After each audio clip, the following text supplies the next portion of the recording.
This is the doubt, right? Yes.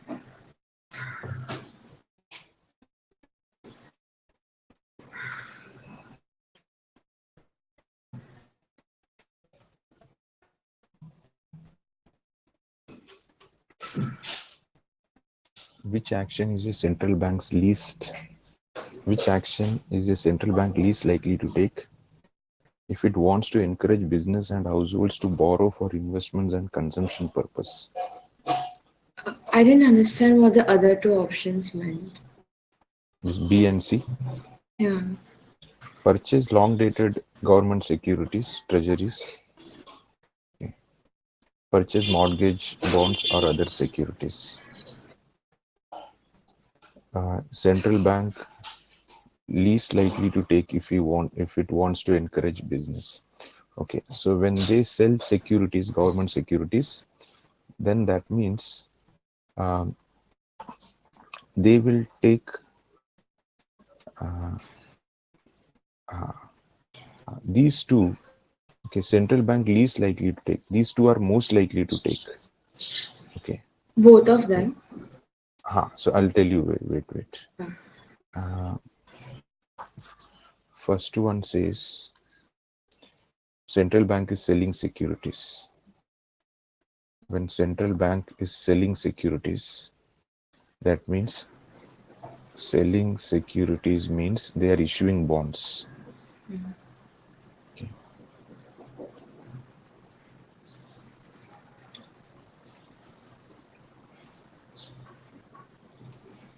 So when they are issuing bonds, okay, so they are issuing bonds. When they are issuing bonds, banks will invest, let's say. So money is coming into the hands of the central bank. So banks will be having less money to lend to the public then, or to the corporates. So when they have less money, then they will raise the interest rates here. So that will not encourage business and households, no, to borrow for investments and consumption purpose. Yes. Is it okay? Now coming to the second one, purchase long dated government securities. Okay, so central bank is purchasing long dated government securities. That means, so central bank is purchasing long dated government securities. That means imagine central bank is purchasing US bonds. This is government securities, no? Yeah. So if central bank is purchasing US bonds, then what will happen? The cash will go there, Yes. and US bonds will come here. So that means they are not going to give that money to the bank, right? Because they are giving money to US bonds, and they are getting US bonds. They are giving money to US government. So that is not going to help these banks to lend more, or these investors are not, this business and households are not going to borrow more because of this action. Yeah. Okay, so why a central bank does this? It is for their, this is their reserve currency. Okay, during Okay. bad times they will use all this. This is their savings. This is not to increase borrowing and investments in the country. Okay, this is for their savings. Is it okay? So, but usually when central bank borrows, Hmm. it increases the money supply, right?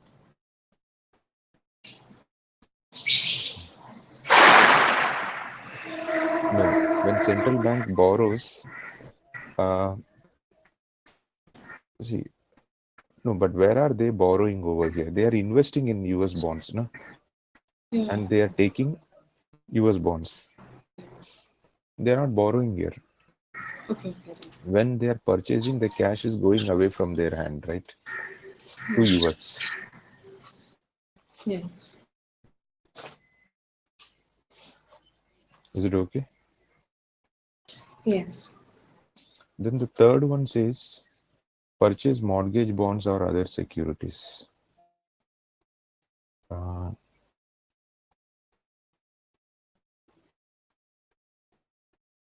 purchase mortgage bonds or other securities.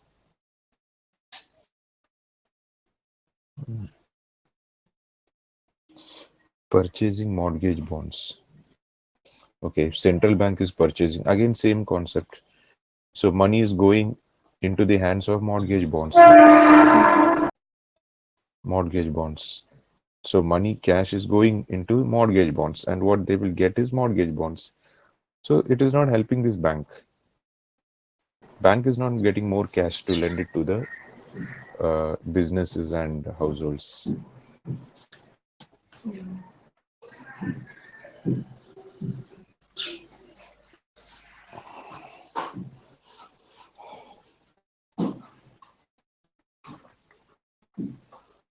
Is it okay? Understood this one? But then, how will the second and third option will be correct if it's most likely to encourage borrowing? No, this has got nothing to do. See, this is Okay. uh, central bank least likely to take if it wants to encourage. Okay, 1 minute. Which action is a central bank least likely to take if it wants to encourage? These are uh, okay. Encourage business and households to borrow for investments and consumption purposes. So when they sell securities, acha, first one also,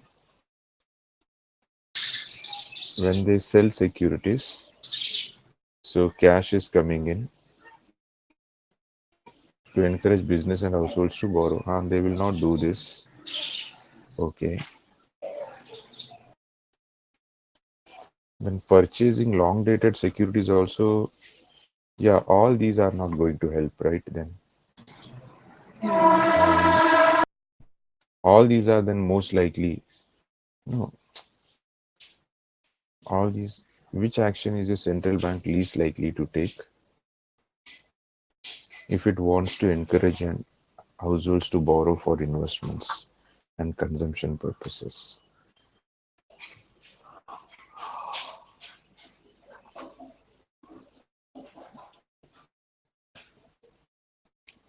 Purchase long dated securities and purchase mortgage banks. Yeah, so options are not so good. Ideally, it should be like this should be kind of most likely to take. This should encourage. So all these three are not encouraging for borrowing, correct? Yeah. Yeah, all these three are not encouraging. Okay. Okay. Yeah, this is kind of unfair questions. Ideally, but then amongst all these three, if you have to select one, you have to select A only. But Yeah. yeah, not a very perfect question. All three are least likely to take if it wants to encourage businesses and households to borrow for investments and consumption purpose. Correct. Yeah, this is a kind of unfair only. Okay. Okay. Ideally, all three are least likely to take. Nothing is going to encourage here. Second and third also will not encourage. Central bank purchasing mortgage bonds. Acha, this one purchasing mortgage bonds and other securities. This is okay. Third one. See, purchasing. So imagine there is a bank here, and this bank is selling securities, selling bonds. They said other securities, no? Selling bonds. If bank is selling bonds and central bank is buying, if they are buying, then that means they will give cash. Yes. And when they are getting cash, when they get more cash, what will they do? They will further lend. Yeah. So this is correct, most likely to take. If they take long dated government securities, then that will not help. Okay, so C is not the answer. So between these two, okay, so how they have framed, C is not the answer. C is most likely. Is that okay? Yes. And between these two, you have to select one. Okay. So they both are least likely only. But this one, will create more problem. Why? Because first one is not taking money from the bank. I mean, second one is not taking money from the bank. They are investing. First one is when they are. First one is taking money from the bank. Right? It is sucking out all the liquidity here. See this. It is Yeah. taking out all the cash from the bank, right? Yes. So yeah, now it is making sense. First one, C1 is most likely between A and B. B is neutral and A is problematic. Okay, this is going to first one will discourage banks to lend. B is not, neither encourage nor discourage. Is this clear or should I summarize this again? Should I No, summarize? sir. Got it. Understood. Okay. Uh,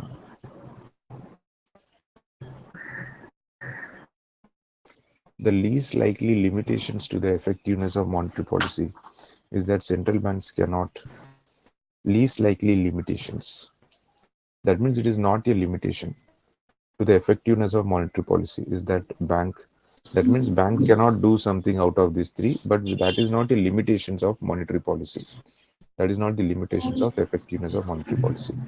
Central banks cannot adequately determine the neutral rate of interest. Actually, neutral rate of interest is a very theoretical concept. It is very difficult. A lot of assumption goes into it to find out the exact rate at which they don't have to increase or decrease the rates. Okay. Cannot regulate the willingness of financial institutions to lend. The least likely limitations to the effectiveness of monetary policy is that central bank cannot uh, regulate the willingness of financial institutions and control amounts that economic agents deposit into banks. Regulate the willingness of financial. Okay. The least likely limitations to the effectiveness of monetary policy is that central bank. Okay. So this one is first of all. Uh, See here they mention inability to determine exactly the neutral rate of interest. Okay, so neutral rate of interest is not something which they can quickly calculate. Neutral rate of interest. You remember the neutral rate of interest formula? Yes. Target inflation plus current inflation. Not target inflation plus current. Neutral, neutral. Where is it? Neutral rate of interest.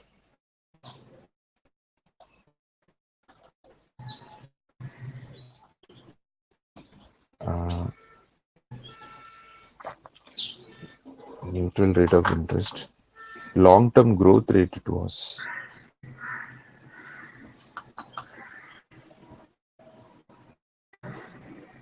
Trend growth rating.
Hello.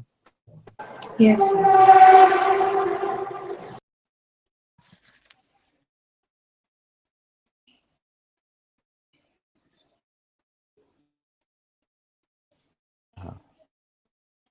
So least likely limitations to the Does that policy. does that mean it's the most effective? Least likely cannot. Most effective monetary Ha policy. ha ha ha. Yeah. Central bank. So it is as good as we can read from here itself, because least likely limitation. So effectiveness of central bank, most likely, or you can simply say central banks, because from here starting to till this bank, central bank, it you can eliminate also this line, because most likely to the effectiveness of monetary policy is that central banks cannot. So central banks cannot regulate the willingness of financial institutions to lend. What does that mean? Willingness of financial institutions to lend. That means central bank uh, cannot regulate the willingness of financial institutions to lend. Means uh, see, they can increase the interest rates or they can decrease the interest rates. But imagine, for example, when they are increasing the interest rates and the banks are having more cash, more liquidity with them. So when they Yeah. have more liquidity with them, then then they will still tend to lend. Yeah. You understood this? Banks are Central bank has raised the interest rates. What do you mean by raising the interest rates? Raising the interest rates means when central bank raises the interest rates, central bank says, if banks come to me for borrowing money, I will lend at the higher interest rate. Higher interest rate. But imagine, already bank has enough liquidity. They don't need central bank. Now what will they do? They don't care about this higher interest rate. Yes. Yeah. They will still continue to lend. So this is one of the limitations then. Okay. Is it okay? Yeah.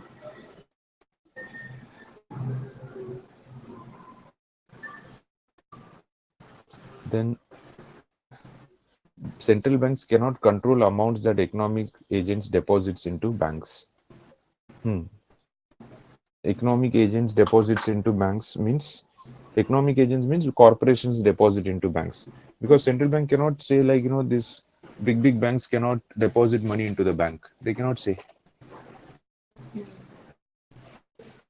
right? So that way they cannot control. Is it okay? Just a second. I'm trying to understand this Yeah, yeah. question.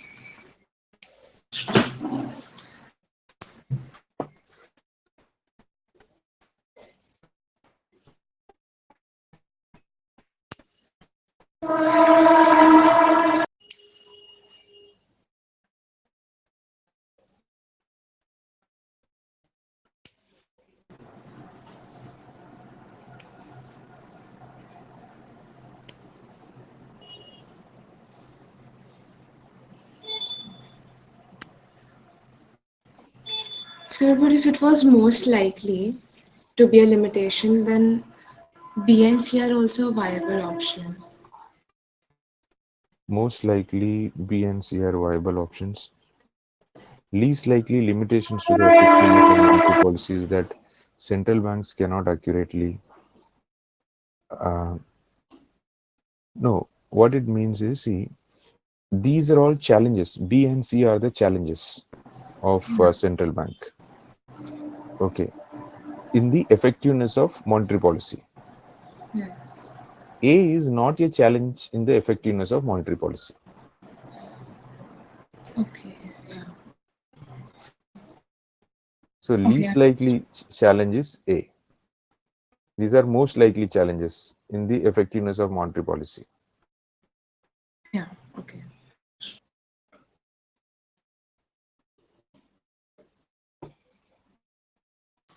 Understood. Huh.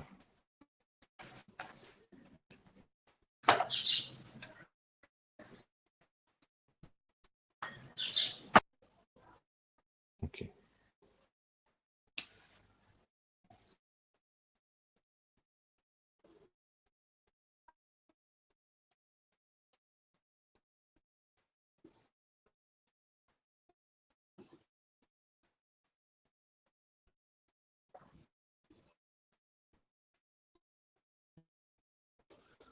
Which of the following actions on the part of a central bank is most consistent with the increasing the quantity of money? Okay. Mm, which of the following action on the part of central bank is most consistent with with increasing the quantity of money?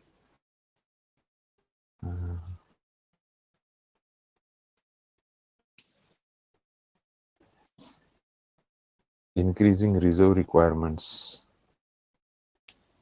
Which of the following actions on the part of a central bank is most consistent with increasing the quantity of money? Which are the following actions on the part of a central bank?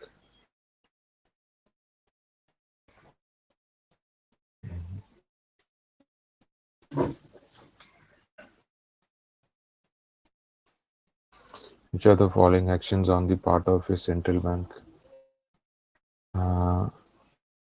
is most consistent with the increasing quantity? Okay. Increasing reserve requirements,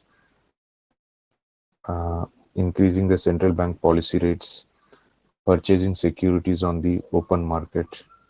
See, when you purchase securities, it will increase cash flows in the market, right? This sometime back I told. When they purchase securities from the Yes. bank, cash is more coming in this part. Okay.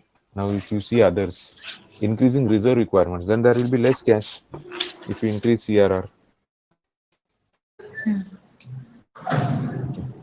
Then uh,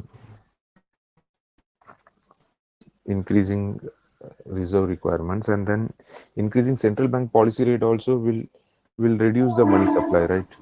So when they increase the policy rate, that means now banks as they will have to borrow at the higher rate than from the RBI.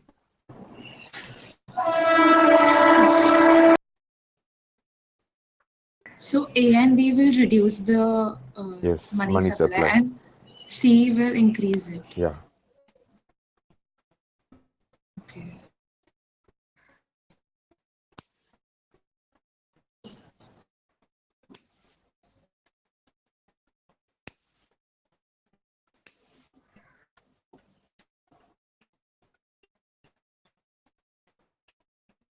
Okay, I understood.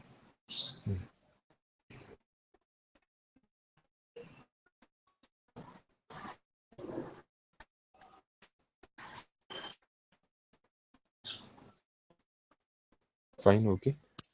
Yes.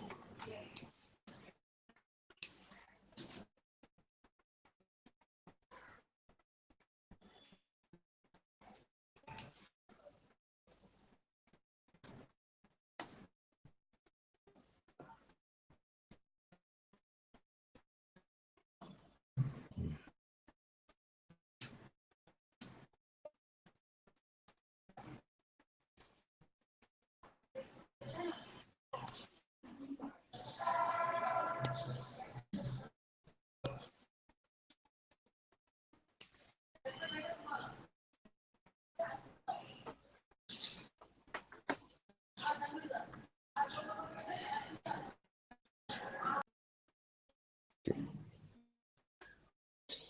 If there is a policy rate of 3%, real trend growth rate in the underlying economy of 1%, and long run expected inflation of 3%, then the central bank stands over the credible inflation targeting regime is best described as.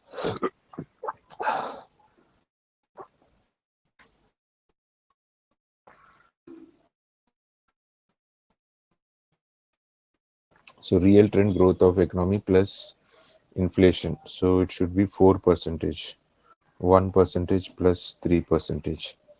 It should be 4, but the policy rate is 3. So that means it is expansionary. They are keeping lower interest rates. Just check.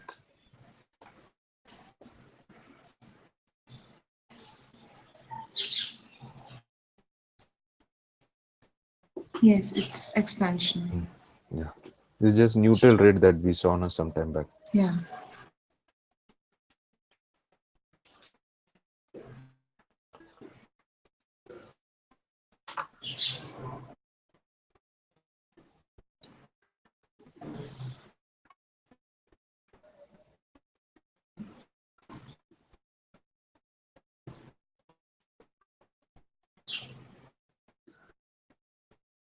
Sir, but That's it.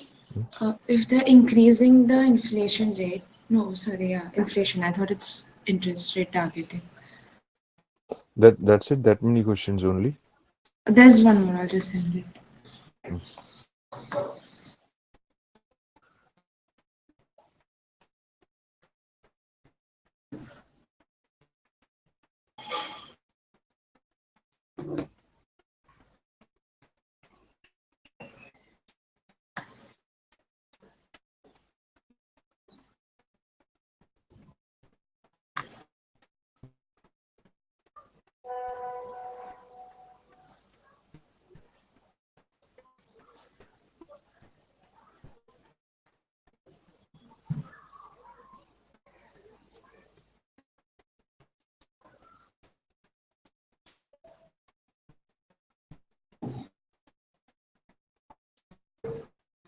Sensor. Okay.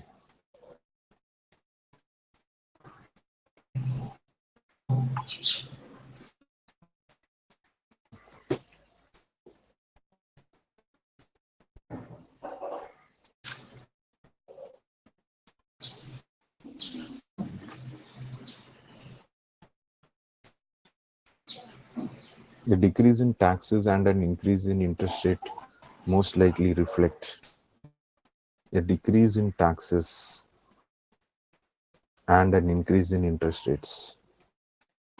Okay, tax is getting reduced and interest is getting increased. Most likely reflect a easy fiscal policy and a tight monetary policy. Okay, so in decrease in tax means easy fiscal policy. Increase in interest rates is tight monetary policy. Okay, this is right.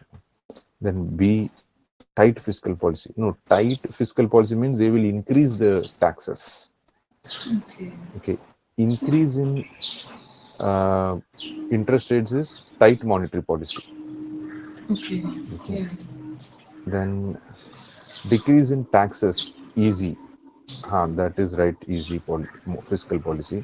First of all, tax is related to fiscal and interest Yeah. rates are related to monetary. That should be clear. And when they decrease taxes, then it is called easy. And if they increase, it is tight fiscal policy.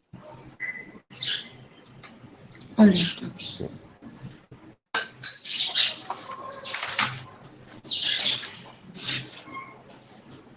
Okay, that's it. Yes.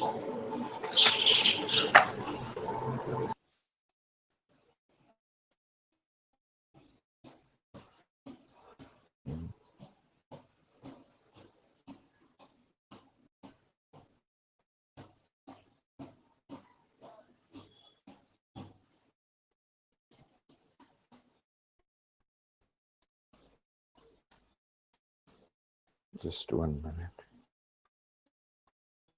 So we were doing this history, right? Did you understand? Did you get time to go through that?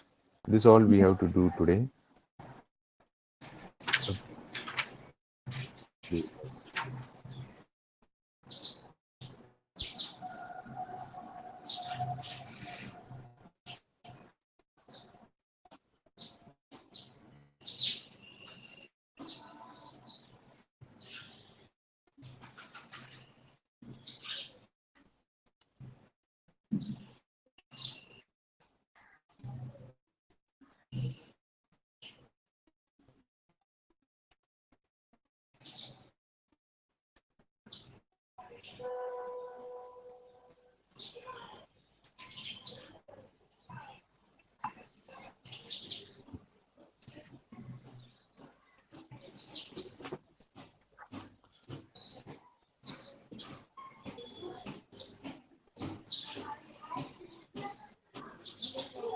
So this is countries that have their own currency. Okay. So now we saw the history. We'll just finish up this part also. Now in fiat regime, fiat currency regime. Okay, so what sort of all different varieties are there?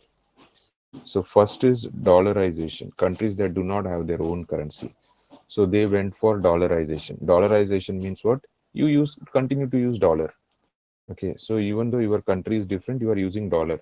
Now, now the only challenge here is then this dollar will become stronger and weaker based on the monetary policies in US, based on the economic policy in US over there. Okay, so that's why then you have to be dependent on their country. That is the problem. Okay, so your country cannot have its own monetary policy, as it does not create or issue currency. A country can be a member of monetary union in which several countries use a common currencies. Within the European Union, for example, most countries use euro, while individual countries give up the ability to set up domestic monetary policy. They all participate in determining the monetary policy of the European Central Bank. This is okay. So for Europe, they have their separate currency, euro, and there is European Central Bank which regulates euro. Countries that have their own currencies. Now, countries that have their own currencies also, now many varieties are there. Currency board arrangement, conventional fixed peg arrangements, target zone, crawling peg managements. Okay. Manage floating exchange rate, independently floating. Um, yeah. So I'll talk about this one first. When a currency is independently floating, that means exchange rate is market determined, and foreign exchange market intervention is used only to slow the rate of change and reduce short-term fluctuations. Okay, not to keep exchange rate at a target level. So floating, like ours is a floating rate. The exchange rate is determined and foreign exchange market intervention. So here the currency is independently floating, the exchange rate is market determined, and foreign exchange market intervention is used only to slow the rate of change and reduce short-term fluctuations. So okay, so there is no target level exchange rate for us. Then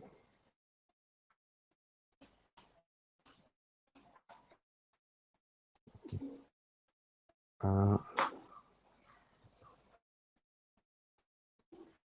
okay, then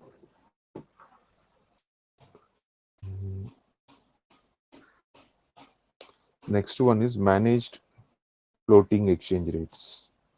Managed floating exchange rate means now managed floating exchange rate here. The monetary authority managed means the monetary authority attempts to influence the exchange rate in response to specific indicators such as balance of payment, inflation rates, or employment without any specific target or predetermined exchange rate path. Intervention may be direct or indirect. So the difference between managed floating and independent floating is managed floating is little more aggressive. So they are going to influence the exchange rate based on balance of payment. Independent is only exceptionally just for short-term fluctuations. The purpose is only to slow down the changes. Here, whenever there's balance of payment, inflation rates, or the employment, it's in response to all these things, they will keep changing. You can say this is a little more aggressive one. That's why it is managed floating exchange rates. You're getting the difference between these two? Yes. Hello. Hello.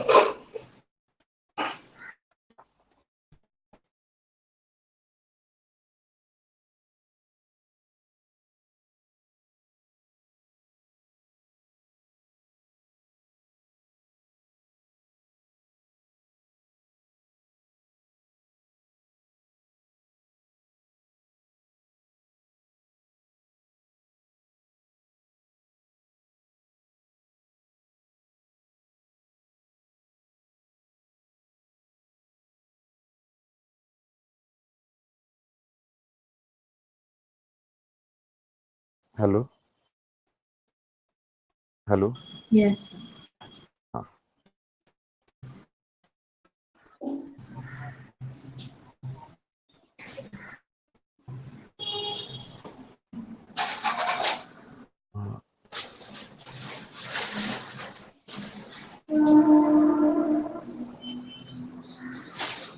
So you are able to get the difference between these two.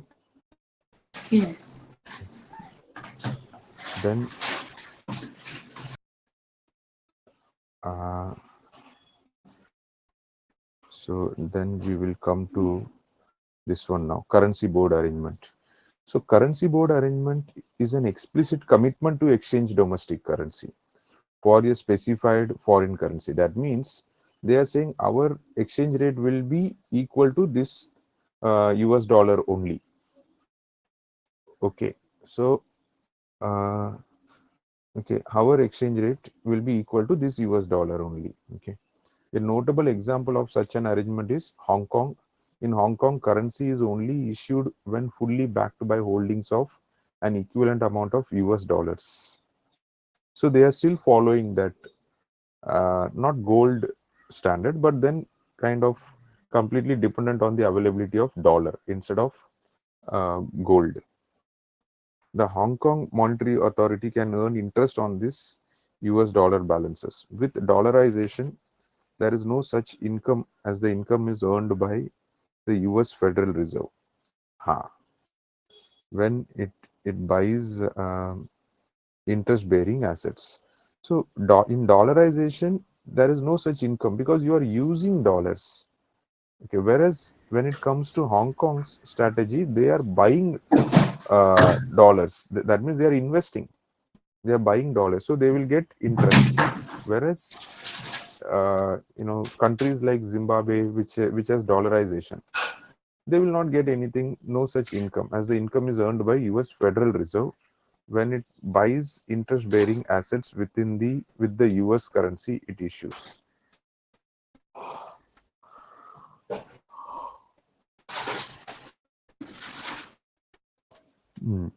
So that means Zimbabwe requires more US dollar. Okay, so that time US Federal Reserve is buying so that they give cash to Zimbabwe, let's say. Okay, that is dollarization example. You understood this one, or should I write? I didn't understand how US Fed is getting Yeah, income. yeah. See, this is US Federal Reserve. Now, this is Zimbabwe. Now, they have dollarization.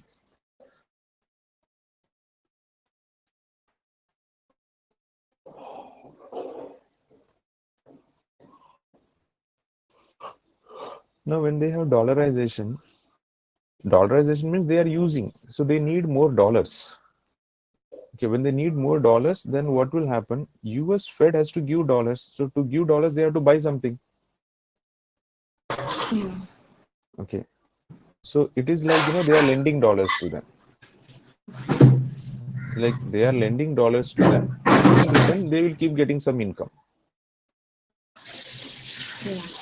Income is earned by the US Federal Reserve when it buys interest bearing assets with the US currency. So, interest bearing assets. So, they are buying some interest bearing assets. That means they are lending.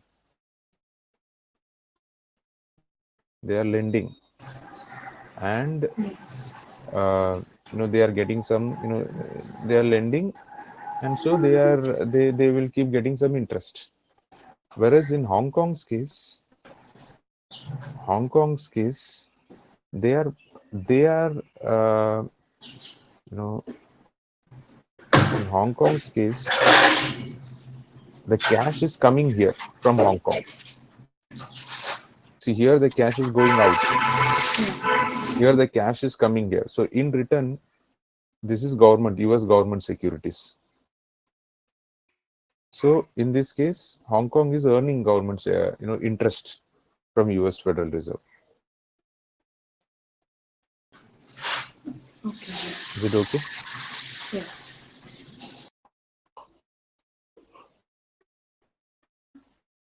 Hmm.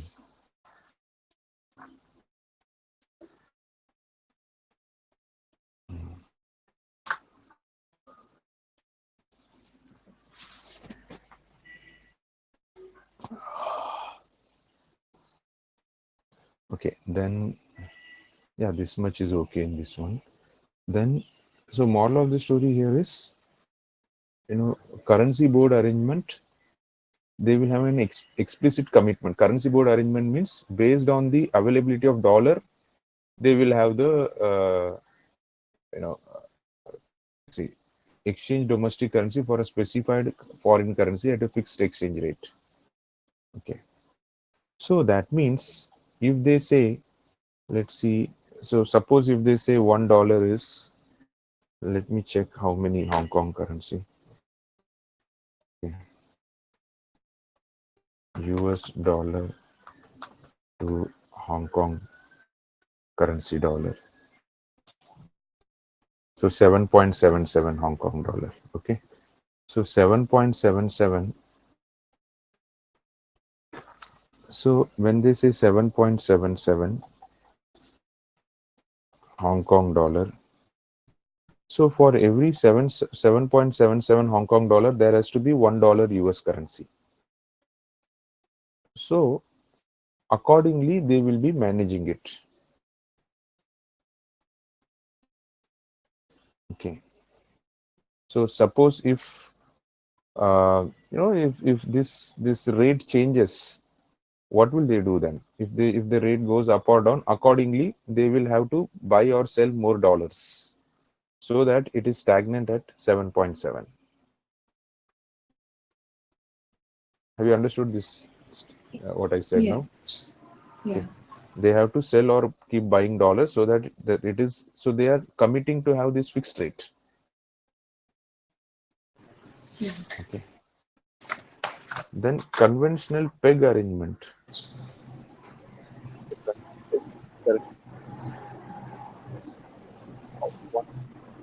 One percentage, plus or minus 1% versus another currency. So here, just an extension. They are saying we are okay with $1 is equal to 7.7 with 1% up and down. Okay, as long as 1% up and down, we are fine. Till there, we need that flexibility. Okay, and it includes major trading. It includes the currencies of major trading or financial partners. So it is not only dollar. It is the currencies of all other trading partners. The monetary authority can maintain exchange rate within the band by purchasing or selling foreign currencies in a foreign exchange. Now, this you can think like dollar only. Instead of getting confused thinking about many, think dollar only then. Dollar only, but with some flexibility.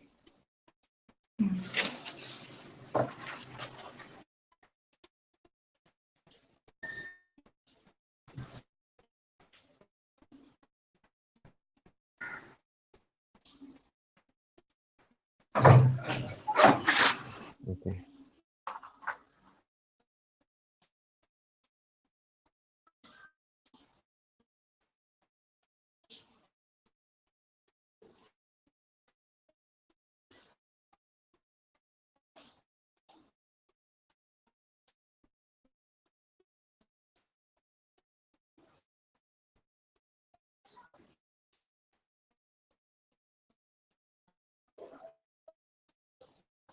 Then, in addition, the country can use indirect intervention. Okay. So monetary authority can maintain exchange rates within a band by purchasing or selling currencies in foreign exchange. That is direct intervention. In addition, can use indirect intervention, including change in interest rate policies. Okay, that is fine. This is okay. This is fine. This part is okay. Yes.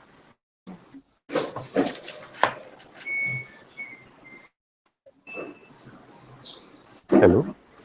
Hello.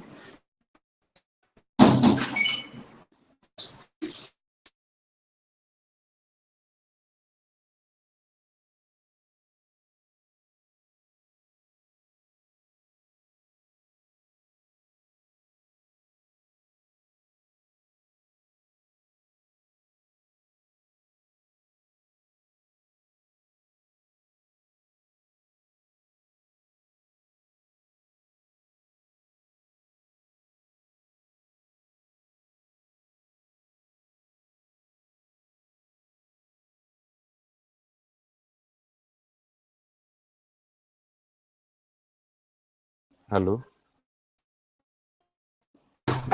Yes, sir. हाँ.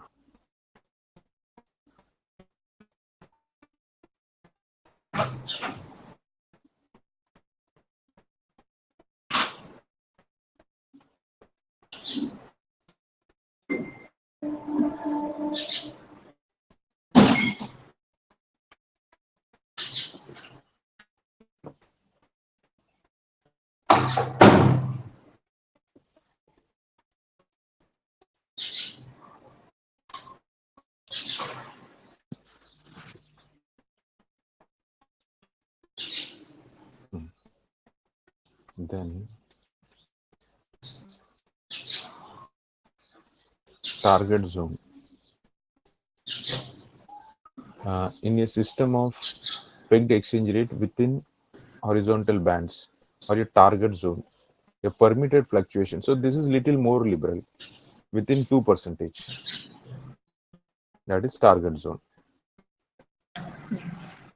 So compared to the conventional peg, the monetary policy has more policy discretion because the bands are wider. Okay. Then next one. So if I try to, jot down all this, so it will come like, first we saw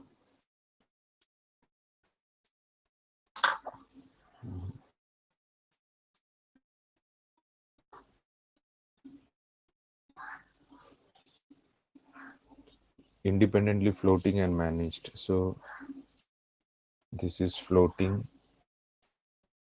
independently floating.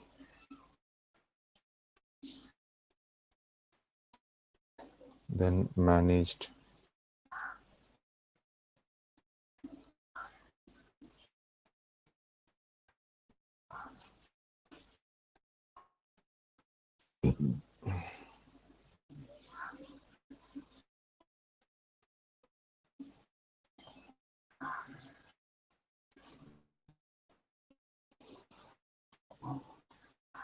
Managed floating.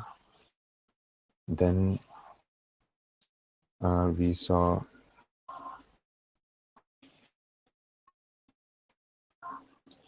currency board arrangement.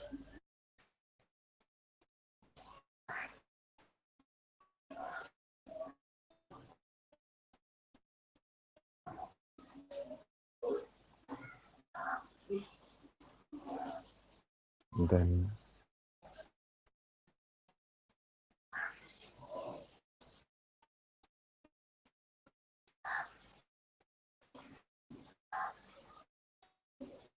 currency board arrangement. Then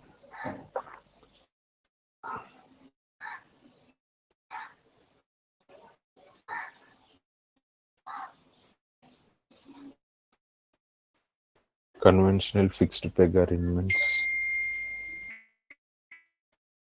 So currency board is fixed rate, Hong Kong.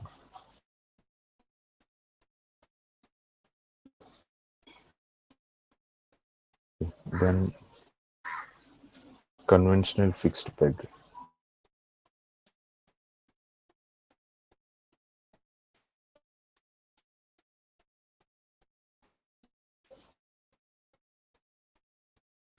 Conventional fixed peg, that is plus or minus 1%.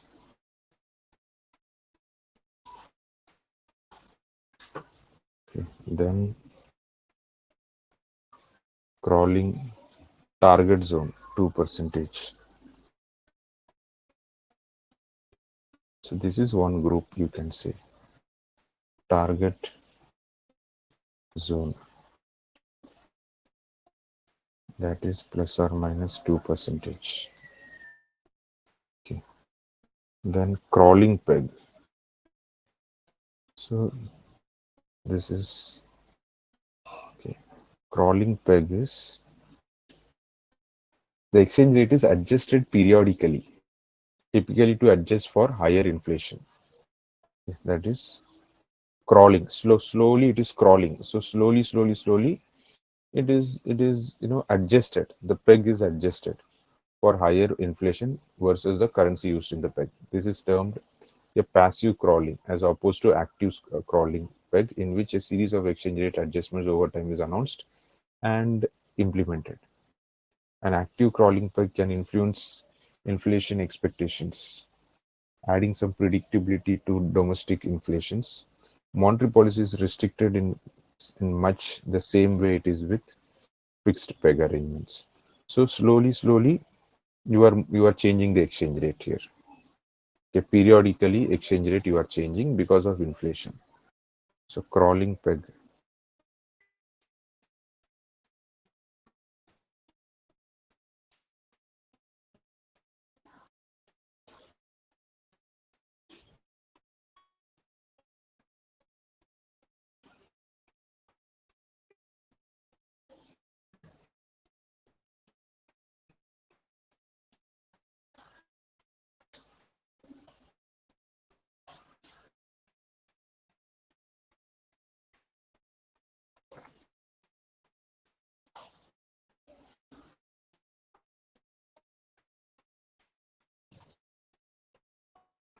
Crawling peg is periodically exchange rate is adjusted periodically.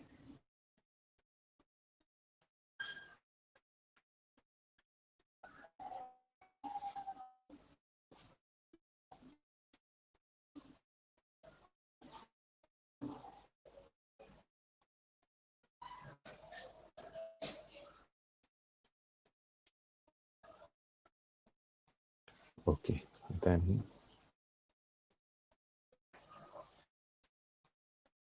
management of exchange rate within crawling bands. The width of the bands that identify uh, permissible exchange rate is increased over time. This method, okay, the width of the bands that identify permissible exchange rates is increased over time. This method can be used to transition from a fixed to floating. So slowly the width is increasing. So management of exchange rate within crawling. Okay, the degree of monetary policy increases with the width. So that means slowly moving from fixed to floating. Slowly moving from fixed to floating. Okay. So here to transition from a fixed to floating rate.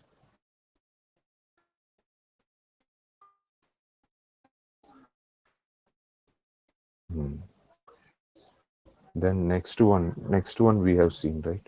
Okay. So this is management of exchange rate within crawling bands.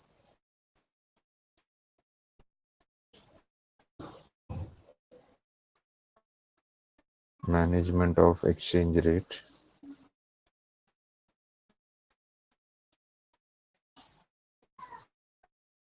within crawling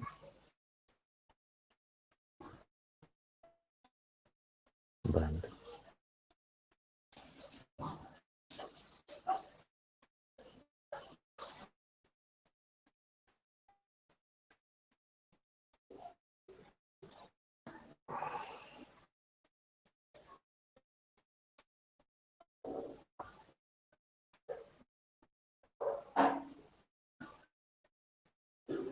Huh. So you are getting an idea with all this. See, so it is beginning with fixed here and it is ending with what, floating now. Okay. So Yeah. this is transition from fixed to floating. Transition from fixed to floating. Okay. And you can say once it moves from floating, you can even further think this one. Managed floating and independent floating, that way. So you can think like this is first one, second one, third one, fourth one, fifth one. Then you can say sixth one, managed floating, and seventh, completely independent floating. This way.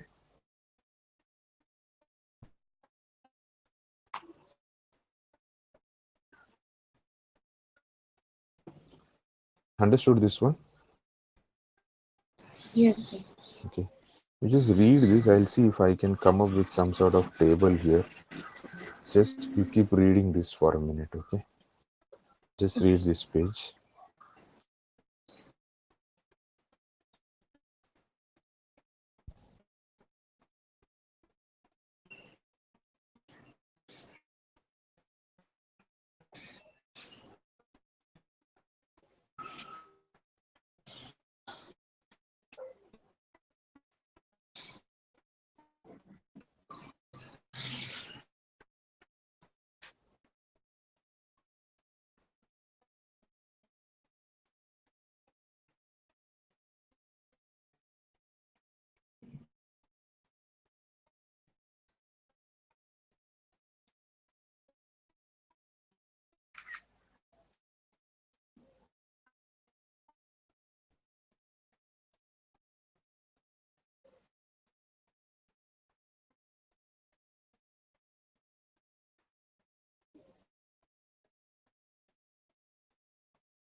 Just 1 minute, okay? I'll get back. Okay.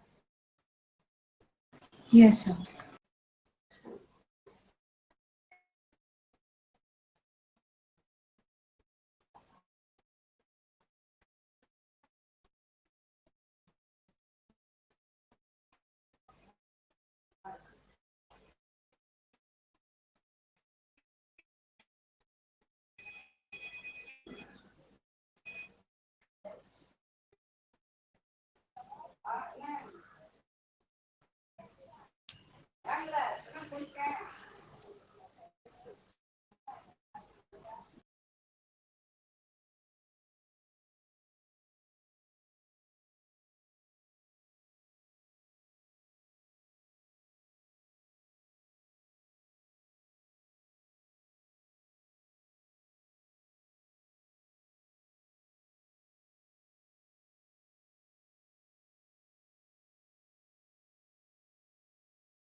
Yes, sir.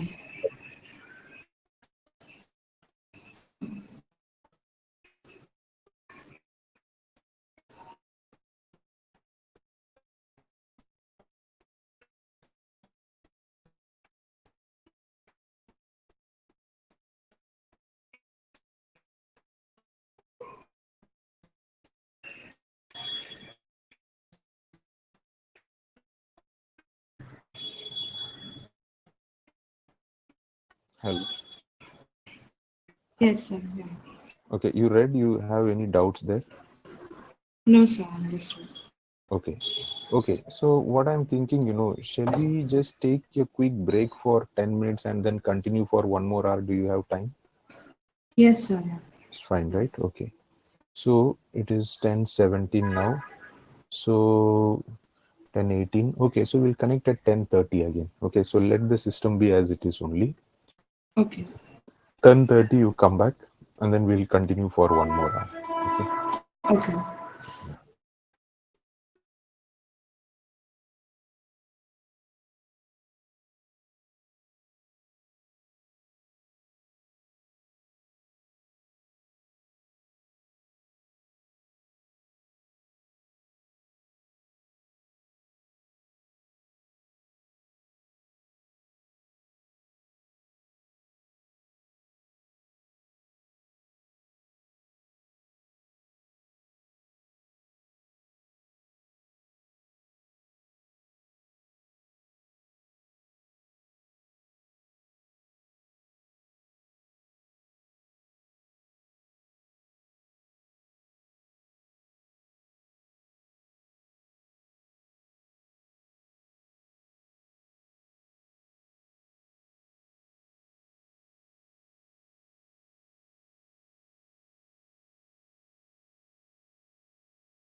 Hello.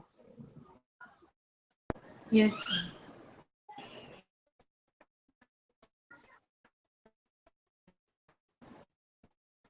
Huh. What I have done, in the meanwhile, I was just checking in some AI apps, if I can get some tabular version of this. So I have got some. Let me see if I get it to you here itself. Can I attach file here?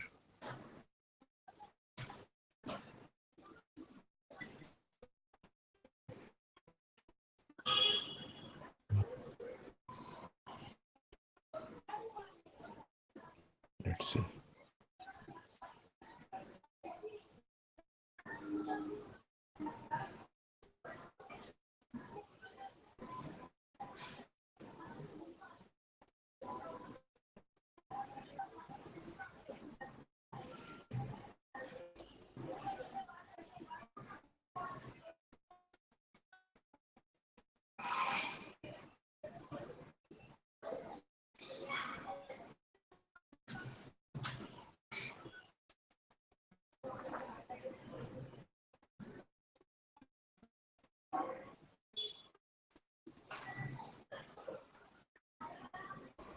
I'm not able to send it.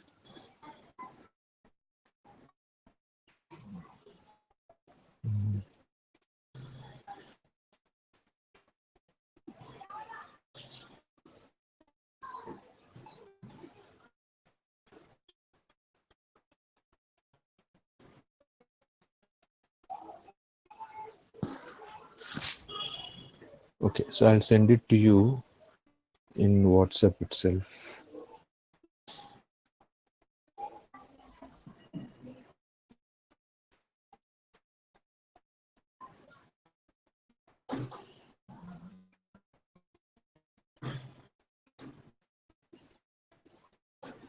Just you can have a look at it.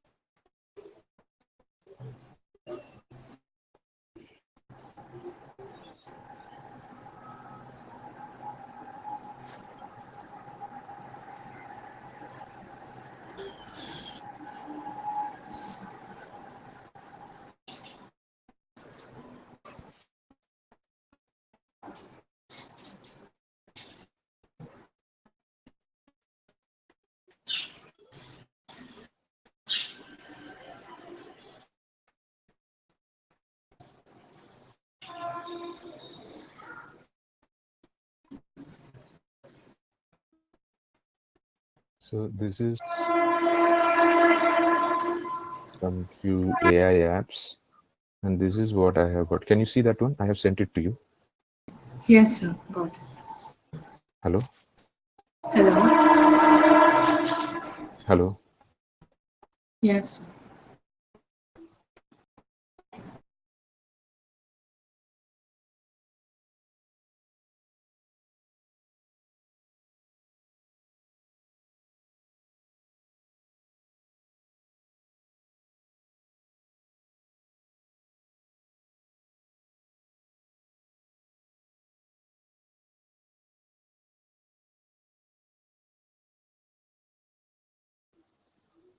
Hello. Yes, sir. Can you see? I have sent it to you. Yes, sir. Got it. Yeah. So you later on just go through it. Whichever points you think it will help you, you may take that. Okay. So I'm showing here as well. Okay. So you see the example. India Singapore is managed floating. Okay. Independent floating is US UK.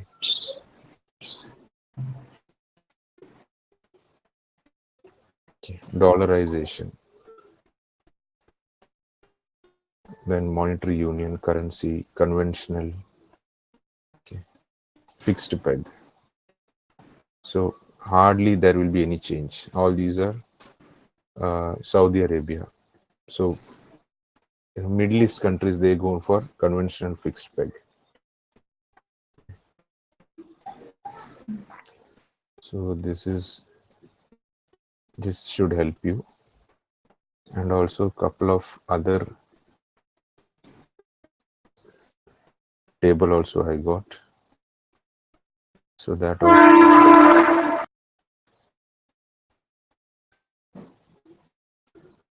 Okay,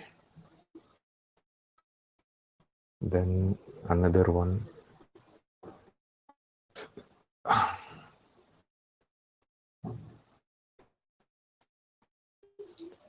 So you see, whichever you like, you may use that, just for your reference. This one, this has even more information. Okay, this also you can go through.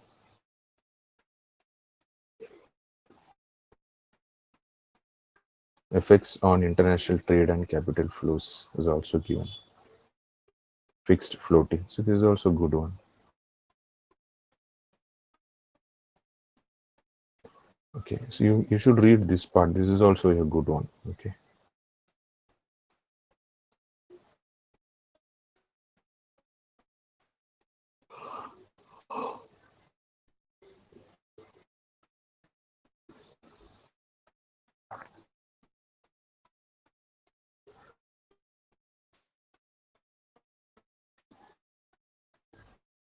Huh. Okay, so this part is over. That means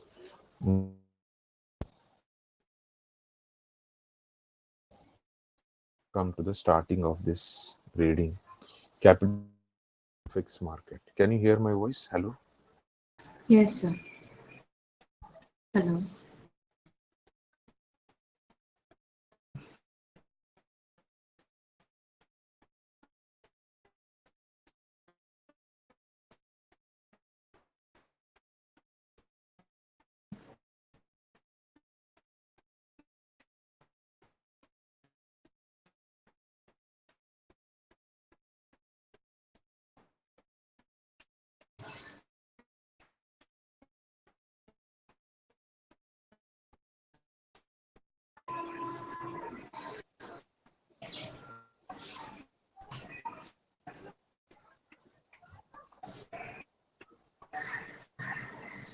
Excuse me. Capital. So here, uh, so currency, forward currency contract means what now? Forward currency contract as in,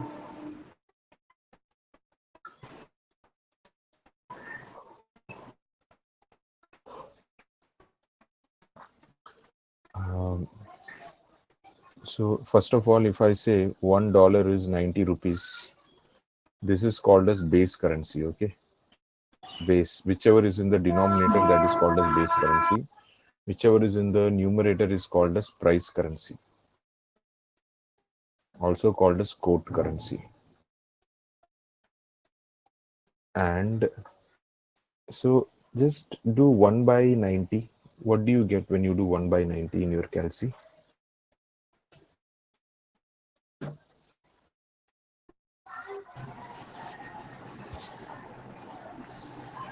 0.011. 0.01. So I can say 0.01, 1 rupee is equal to $0.01. Okay, so if I say like this, is this wrong?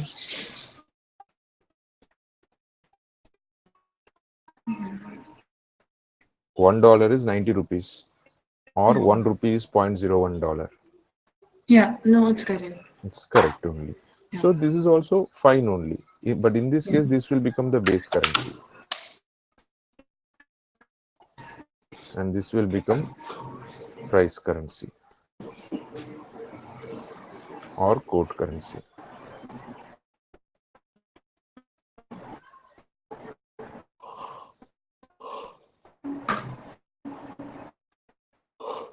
Okay. So it is just a convention. Okay, these are all conventions, like which one to use. But largely, what is followed is stronger currency is kept at the base. But it is not a rule; it is just a convention. Okay, stronger currency is kept at the base. Okay.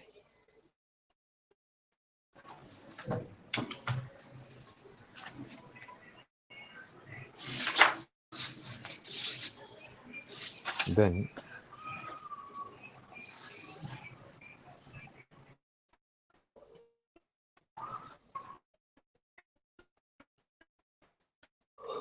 okay, now forward currency. Okay, now one more thing. See, if we keep the foreign currency as the base, so for per unit of foreign currency, for per unit of foreign currency,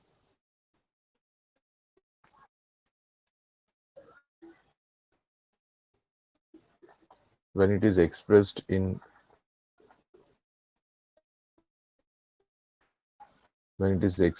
domestic currency, it is called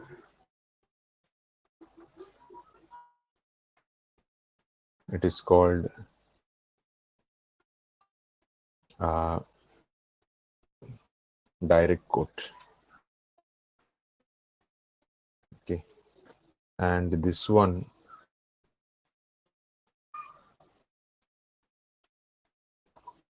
for per unit of domestic currency,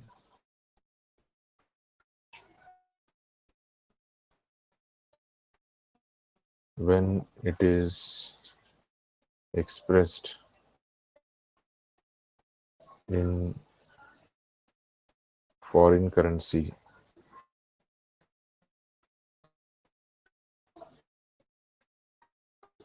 it is called indirect quote.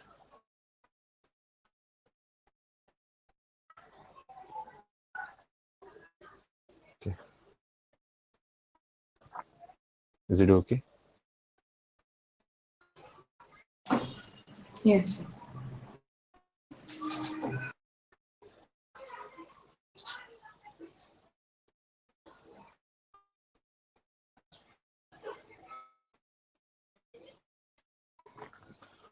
Forward currency contract.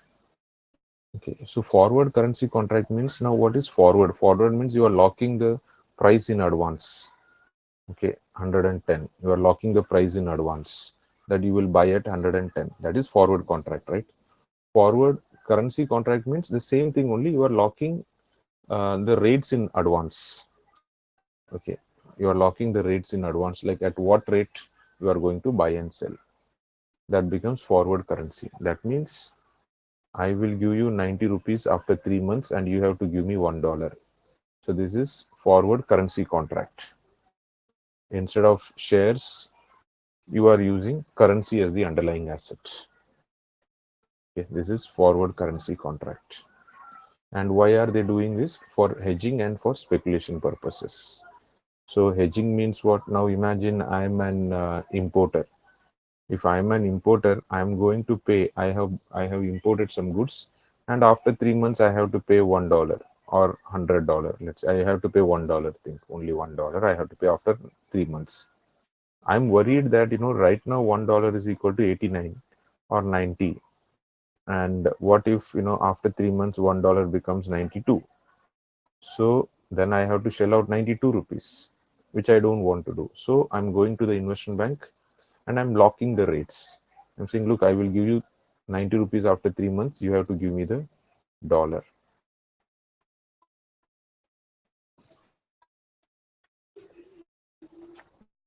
Okay. Fine. Understood this part? Yes. Okay. Then it can be used for hedging or speculation. So here in this case, I'm hedging because my core business is importing. Now, if I don't have any business, still I'm doing all these things, then it is called speculation. Okay. So why speculation? Because now I'm going to give 90, I mean after 3 months, and I will get $1. But what if in the market it goes to 92? Then I will take this $1, I will sell this dollar in the market and I will get 92 rupees. So that is the benefit for me. Okay.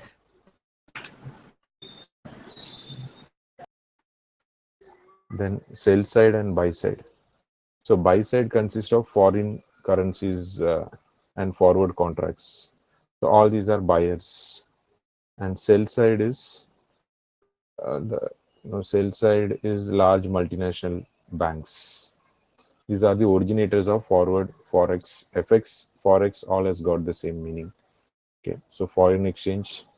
So originators, the primary dealers in FX and originators of forward contracts are large multinational banks. This part of the FX is often called sell side. That means these are all sellers, and corporations is a buyer.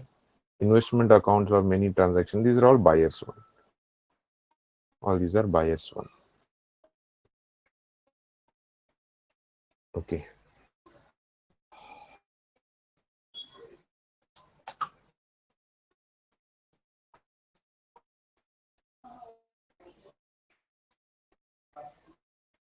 They have given some terminologies: real money account and leveraged accounts.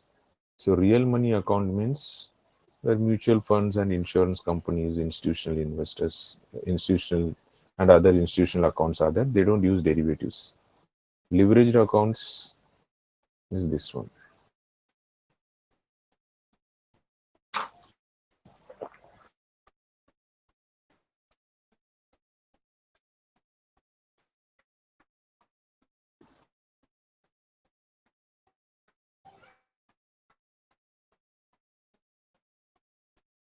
Okay.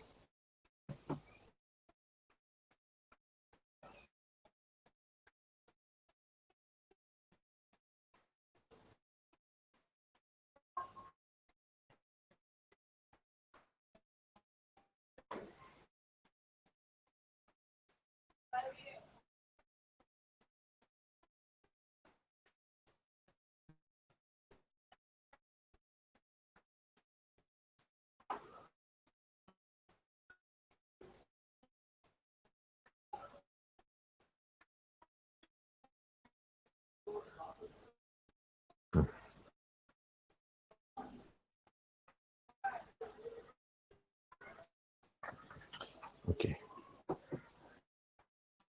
So till here it is all fine, right? Okay. This is also okay.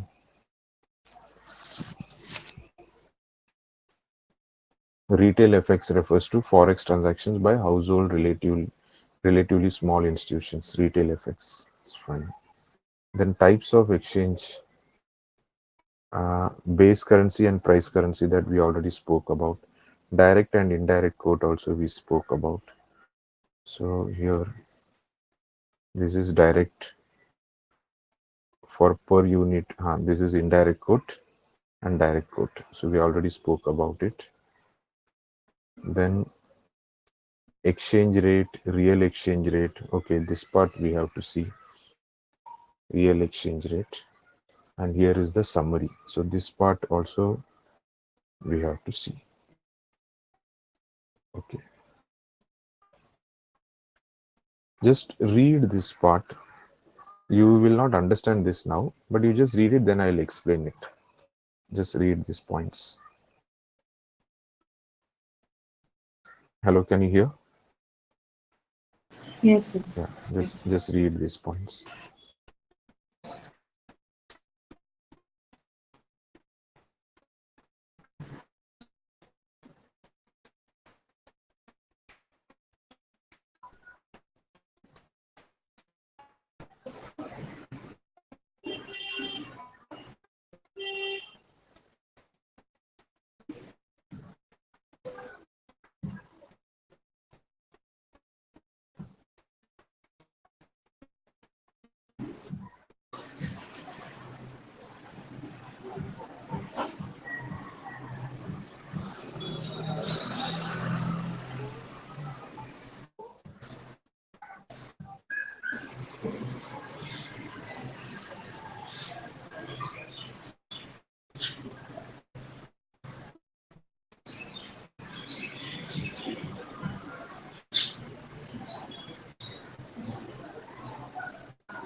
Okay, see.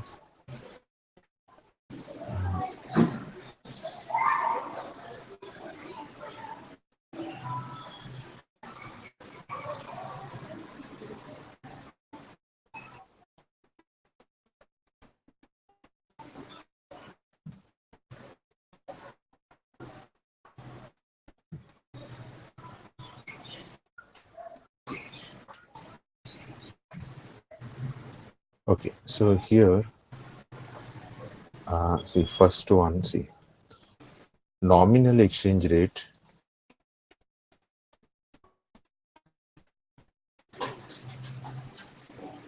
is equal to inflation rate into real exchange rate.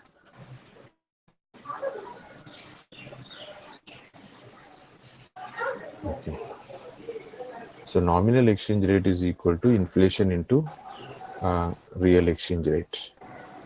Say for example, now let's say 1 euro. I'm keeping euro at the base. Okay, 1 euro. Even they have done like this only. Euro is kept at the base. Now euro, 1 euro is, because when it comes to euro, that is the convention followed. So inflation rate is, imagine, 0%. Okay. See, normally this is how we find out the exchange rate. Okay. Like for example, so okay, before I do this, I'll give another example. So if I say $1 is 90 rupees, now what is the forward exchange rate? Or okay, let me speak this one only. See, so how do I calculate? Now this is $1. 1 euro is $1. So imagine inflation rate is zero. So zero for dollar, zero for euro, and then into real exchange rate.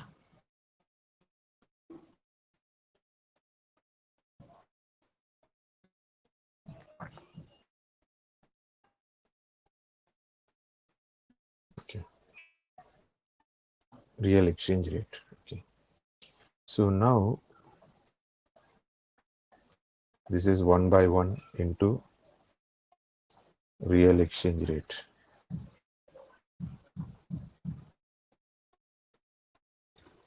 So I can say real exchange rate is equal to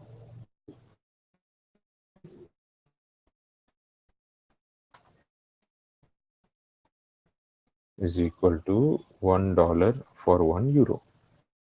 So nominal is also this one only, real is also this one only. Okay. Now that means with 1 euro I can buy goods worth $1. So this is telling me, see, this real exchange rate will tell me the purchasing power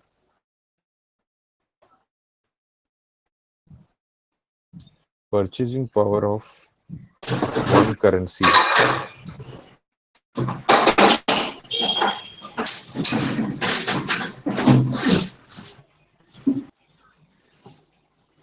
Purchasing power of one currency. One currency means base currency. Okay. Purchasing power of base currency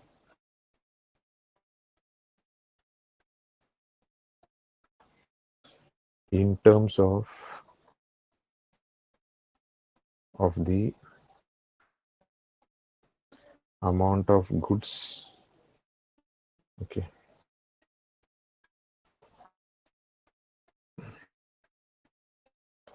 priced in another currency,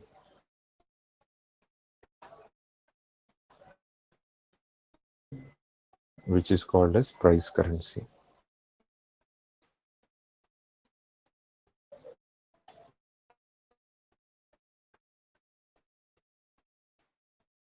Okay, till here is this fine? Till here. In Yes. case if the interest rate is zero, this exchange rate is only the real exchange rate. What is real exchange rate? Real exchange rate is the purchasing power of the base currency, okay, which is mentioned in terms of goods purchase. So you can buy goods worth $1. Okay, goods worth $1 you can buy. Goods worth $1 you can buy with 1 euro.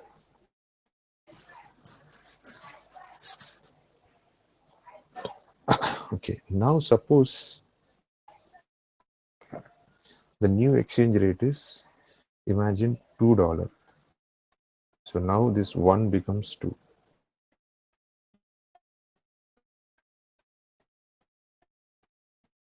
New exchange rate is $2. for every 1 euro.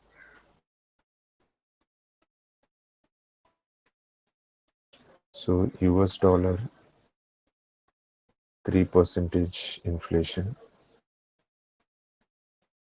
and Europe is 2% inflation. Okay, so now inflation is changing and the nominal exchange rate is also changed. So now you see how it will work.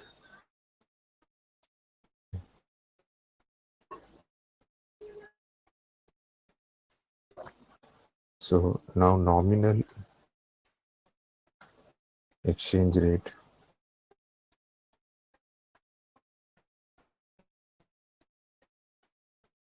is equal to inflation rate into real exchange rate. So now this is $2 per euro, and the inflation in US is 3%. Initially it was 0. Here it is 2% into real exchange rate. Can you solve this now? So real exchange rate will be Yes. equal to what? So real exchange rate will be equal to $2 into 1 plus 2% divided by 1 plus 3%.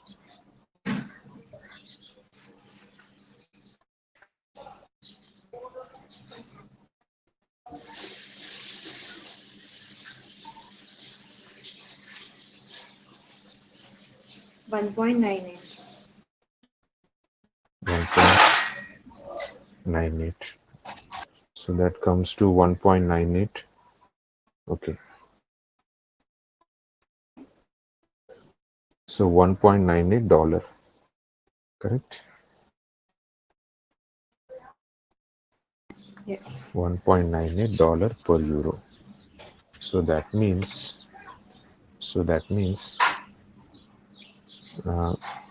with 1 euro I can buy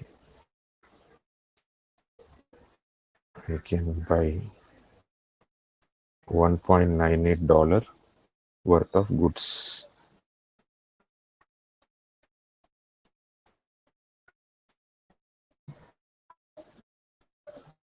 Worth of goods. Till here it is fine. Yes. Okay. So now see, when the nominal rate, that means has gone up, when the nominal rate has gone up from $1, it has gone to $2. $2, no, here $2. Okay, when nominal rate has gone up from $1 to $2, the real rate also has gone up from $1 to $1.98.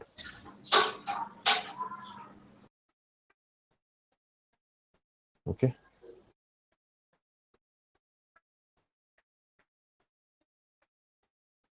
is it okay? Yes. Okay, and then the purchasing power. Okay, so next is purchasing power. Purchasing power of base currency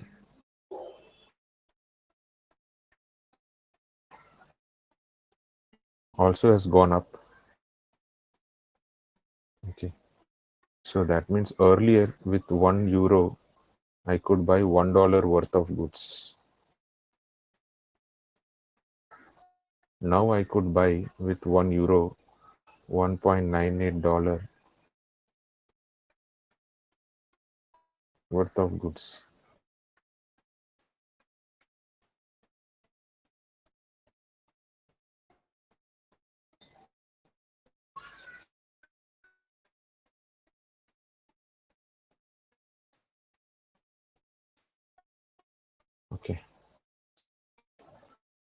Then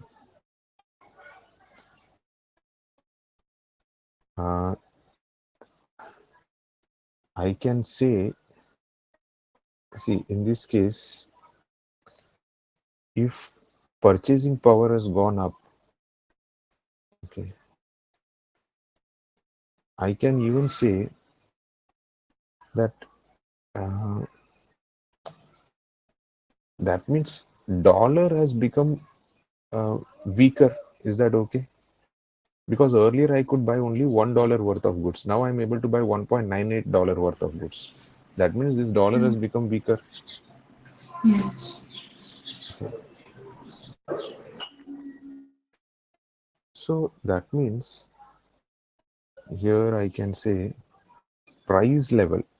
So because I'm speaking about, this is price, this is price, $1 worth of goods. So now if I think from dollars perspective, price level of price currency. So what is happening? So price level of price currency, initially it was $1 is, €1 is $1 worth of goods. Now €1 is $1.98 worth of goods.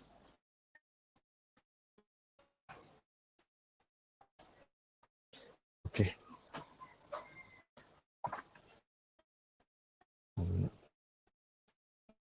Yeah. So in this case, so what does this indicate? It indicates that the price level of price currency is coming down.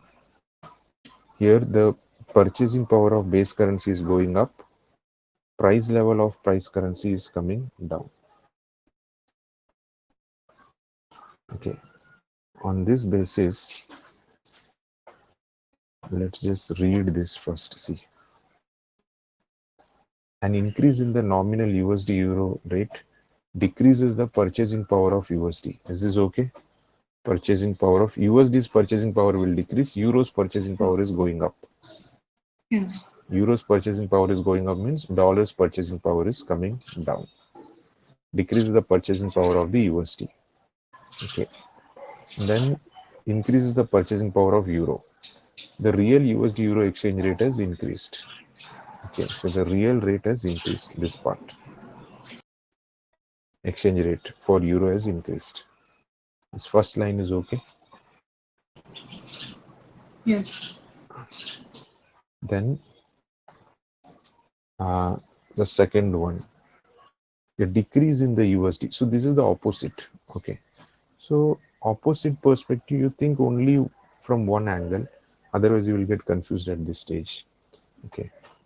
So a decrease in the nominal exchange rate is all opposite. It increases the purchasing power of USD. Okay. As of now, purchasing power of USD is down. So just the opposite. Just see.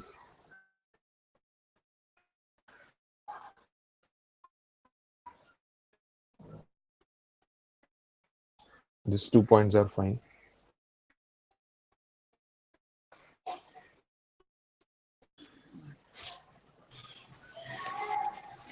Yes, sir.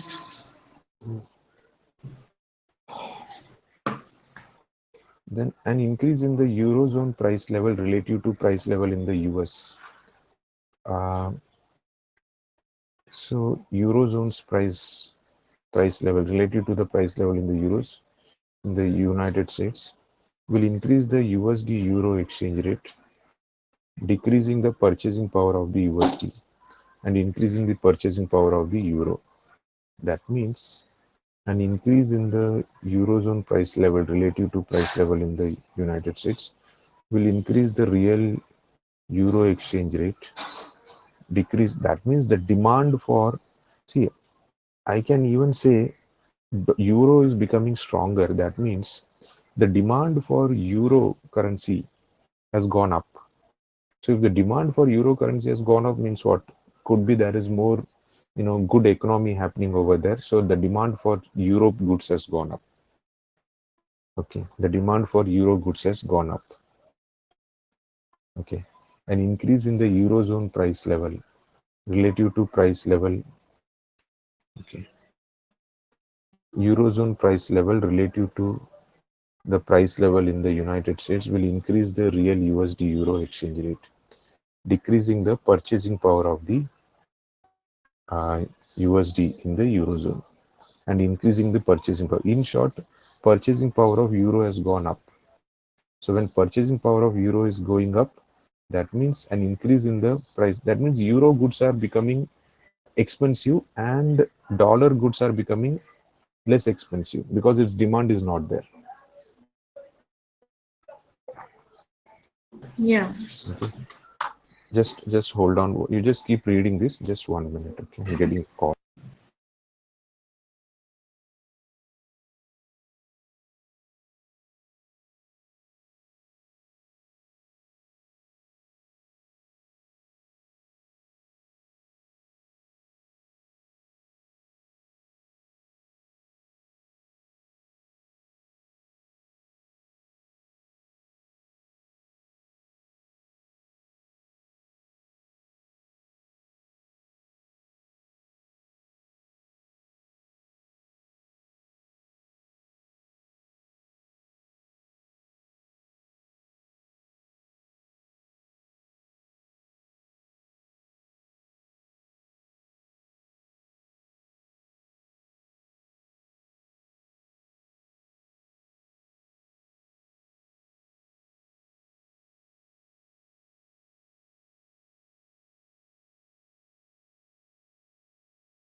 Hello.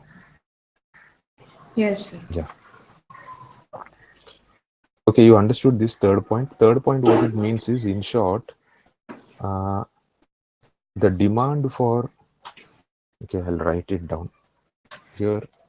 The demand. So I said the demand for dollar goods or demand for US goods has come down. The demand for US goods have come down. And here, in other words, I can say the demand for euro goods have gone up.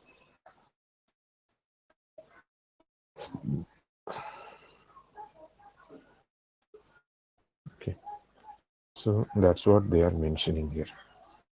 An increase in the price level. That's why the price has gone up. So euro goods price has gone up. Euro goods price has gone up.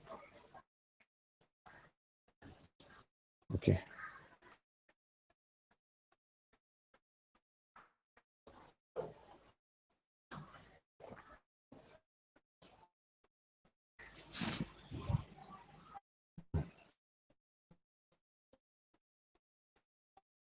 Now read this one.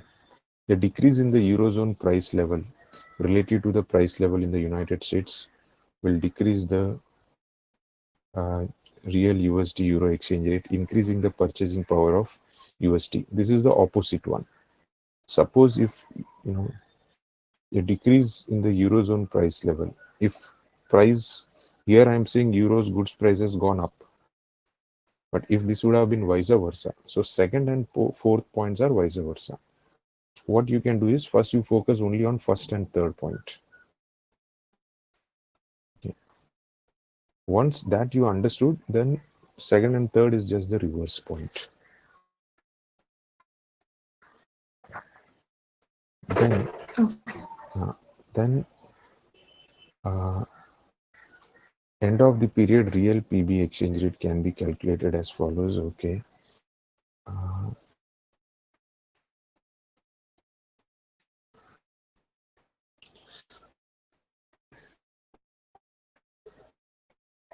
real PB exchange rate is equal to nominal PB exchange rate. PB means price to base. Okay, price currency to base. So this one normally I don't ask people to remember this, because how you can understand is, see, um, this is, see, I told like this, right? Nominal exchange rate.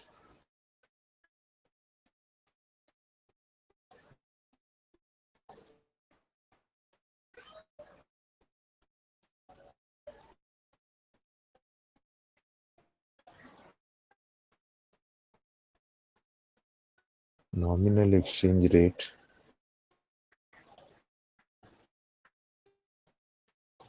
Nominal exchange rate is equal to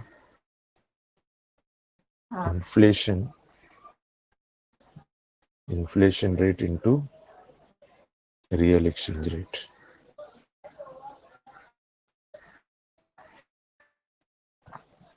So now this inflation, so nominal I can further write as nominal price. Okay, nominal exchange rate is equal to this inflation I can write as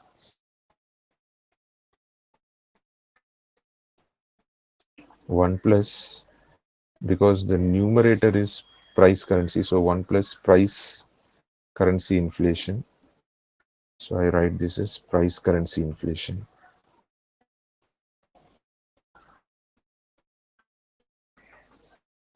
divided by 1 plus base currency inflation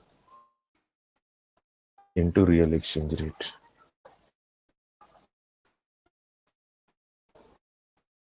So now real exchange rate is equal to nominal exchange rate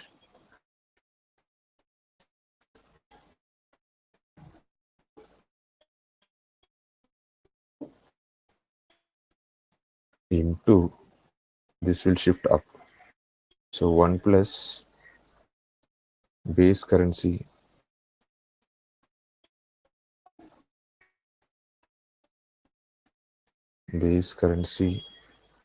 inflation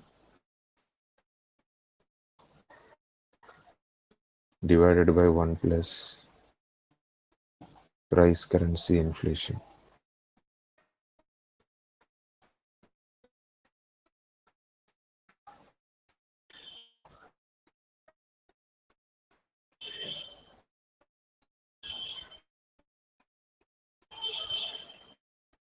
Okay, so real is equal to nominal into CPI of the base currency. That means this is inflation base currency, and here price currency comes down.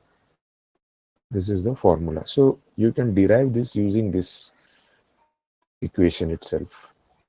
Okay, so here, because if you try to remember, it is little bit counterintuitive, because normally, see, base currency comes down, so here base currency inflation is coming up here.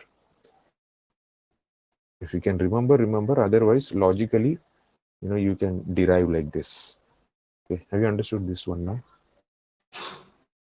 Yes. Okay, then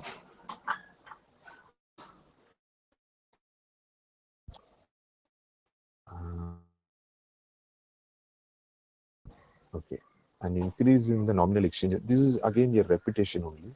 An increase in the, so as I said, so far what we have seen is first and third only. Second and fourth is just the reciprocal. Okay, and then this equation is also just the extension or shuffling of this first equation. Okay, then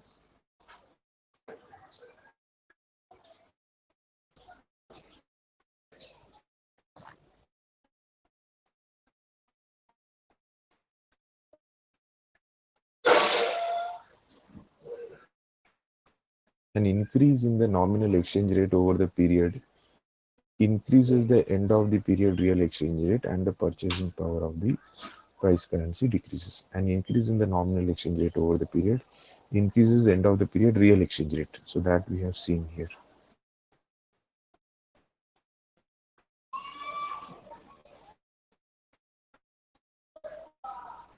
Hmm. An increase in the nominal exchange rate over the period increases end of the period real exchange rate. So nominal exchange rate and real exchange rate. Okay. And the purchasing power of the price currency decreases. So their price currency purchasing power decreases. Why? Because euro's purchasing power is going up. This part is okay.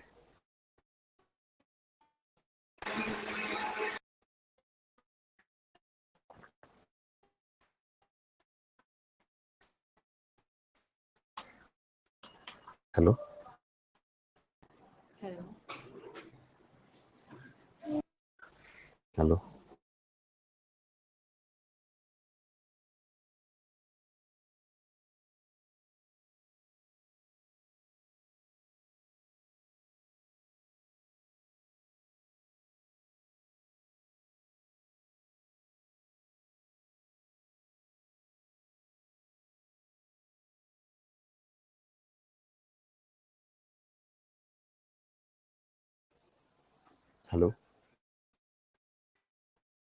Hello. Hello.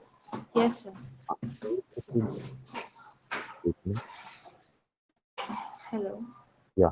Are you able to understand this one? Yeah. Yes. See this one now. An increase in the price level of price currency. That means it is the opposite. Okay. If price currency, so in our case, price currency's price is decreasing. Okay, because its demand is coming down. Okay, this is the opposite. An increase in the price level of in the price currency relative to the price level of the base currency will decrease the real exchange rate. Increasing the purchasing power of the price currency. Decrease the real exchange rate means right now real exchange rate is going up for euro. So they are saying if price currency is increasing, then the real exchange rate will decrease. That means euro will decrease that time.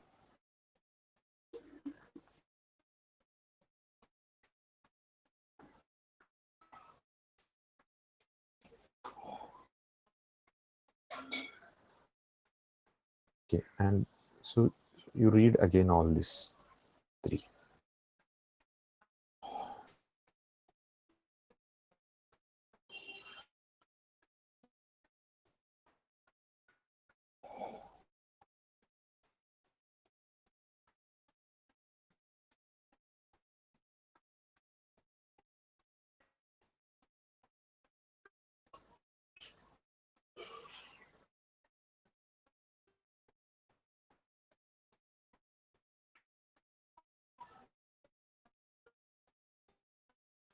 Okay, so you can here further extend like this also.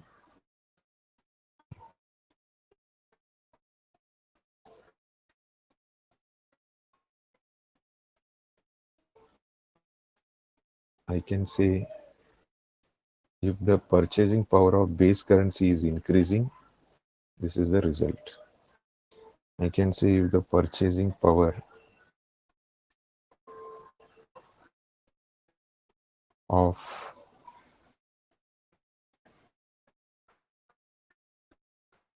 price currency is decreasing. Okay, then vice versa. Purchasing power of uh, purchasing power of price currency is increasing. So same line I can write like this. Purchasing power of price currency is decreasing. Both are same. Purchasing power of base currency is increasing. That means base currency's demand is going up. So purchasing power of price currency is decreasing. Okay. And then here I can say price level of price currency is decreasing. So I can say price level of base currency is increasing. Price level means you think about demand of that goods and services. Of here it is price currency means the numerator currency is decreasing. Here price level of price currency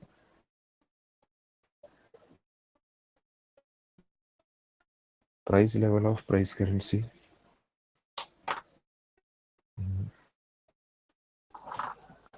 price level of price currency. Okay,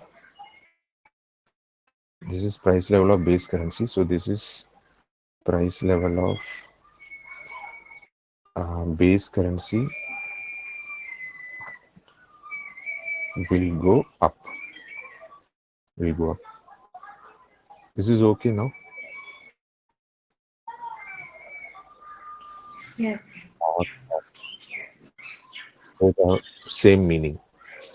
Okay, so this is only mentioned in those uh, in that page. Okay,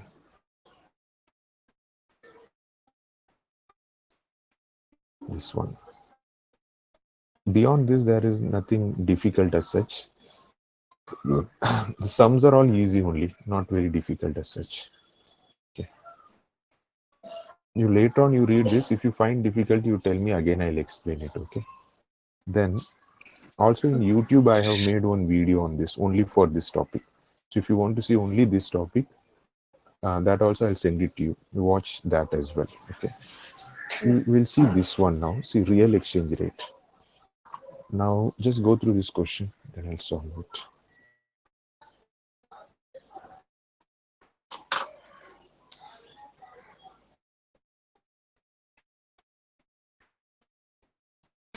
Done. Yeah. Okay.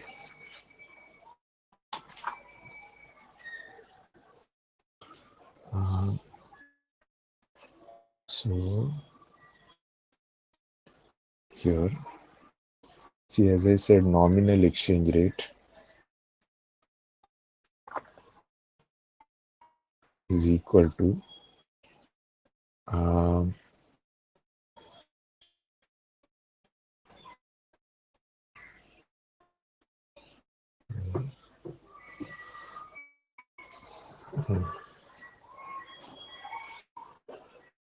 nominal exchange rate is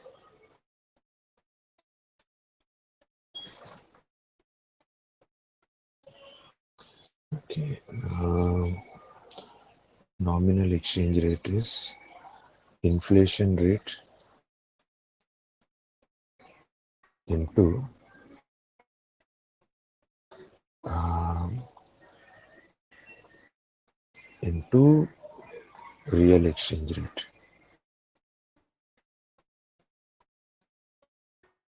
Okay.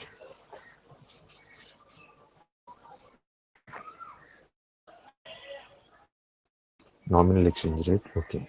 So here, uh, 3 years. See, before 3 years, it was 1.70. $1.70 for 1 pound earlier. After 3 years, it is 1.60. 1.60. So that means dollar has become stronger and pound has become weaker. Correct? Okay. Dollar has become stronger and pound has become weaker. Okay. So now,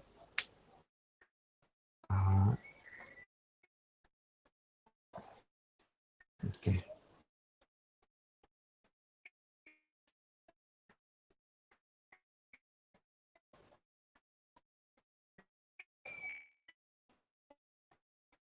And okay. So right now it is $1.60 per pound, and the inflation rate is, so here it is, this is dollar, no? So I'll take US's amount 112. So 100 has become 112. So it is 112, and here it is 110 in, no, 110 in the US and 112 in UK. 112 into real exchange rate. Real exchange rate is, that's what is the real exchange rate we have to calculate. So real exchange rate. So now see, without getting into this formula that they have given, I'm just going to do. So this one, real exchange rate is equal to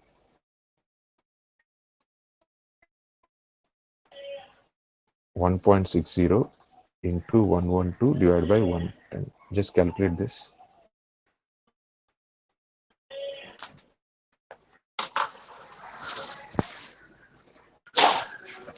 1.629.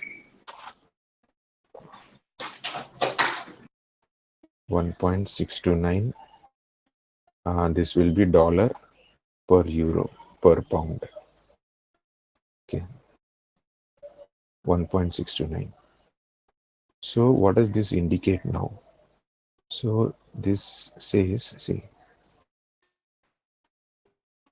uh, the decrease in the real exchange rate over the period is less than it would have been if the relative price between the two countries had not changed.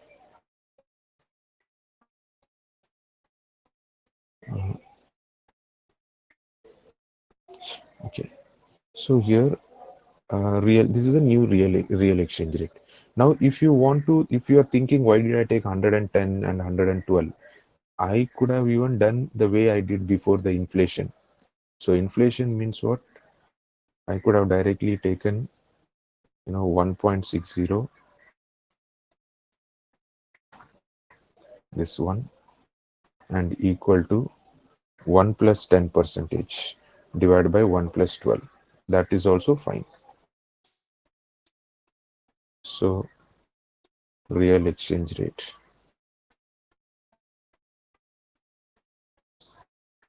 Okay, so that also would have given me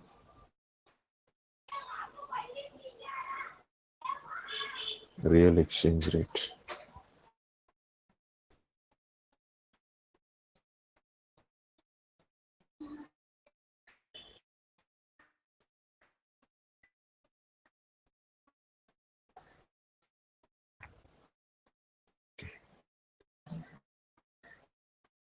Real exchange rate is equal to 1.60 into 1.12. That means this one, or 1 plus 12 percentage divided by 1 plus 10 percentage. Just calculate, you will get the same answer. No, this is 1 point. Just calculate this.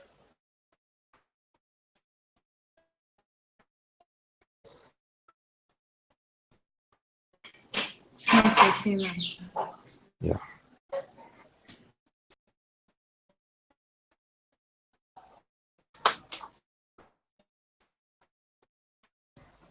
Is it okay? Understood? Yes. Okay. Okay, so I think beyond this it will be too much for you. What you do is you just practice this one only. Okay, very well, and then next time we will continue this further. In one session more, it should be, next session it will be all done. This subject will be over only. Okay.